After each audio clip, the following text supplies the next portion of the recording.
353,000 pesos na halaga ng iligal na droga nasamsam sa matagumpay na buy-bust operation ng mga tauhan ng Bataan PNP.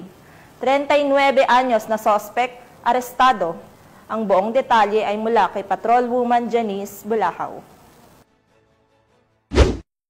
Isang 39 anyos na lalaki na umano'y sangkot sa kalakalan ng ilegal na droga ang naaresto sa ikinsang buy-bust operation ng mga operatiba ng Hermosa Municipal Police Station at Provincial Intelligence Unit ng Bataan Police Provincial Office, katuwang ang Philippine Drug Enforcement Agency ng Region 3 sa Barangay Kulis, Hermosa, Bataan. Batay sa ulat, nahuli ang suspect matapos nitong bentahan ng isang maliit na heat-sealed plastic sachet nang hinihinalang shabu ang isang posture buyer kapalit ng marked money.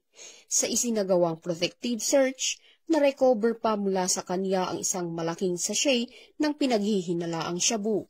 Tinatayang aabot sa 52 gramo ang kabuuang bigat ng nakumpiskang droga na may standard drug price na 353,600 pesos. Ang matagumpay na operasyon ay isinagawa sa ilalim ng pangangasiwa ni Bataan Police Provincial Director, Police Colonel Marites A. Salvadora sa pakikipag-ugnayan sa Pro-3 Regional Director, Police Brigadier General Ponce Rogelio I. Peñones Jr. Ayon kay Police Colonel Salvadora, patuloy ang pinaigting na kampanya ng Bataan PNP laban sa ilegal na droga upang matiyak na walang ligtas na lugar para sa mga sangkot sa ganitong uri ng kriminalidad sa lalawigan.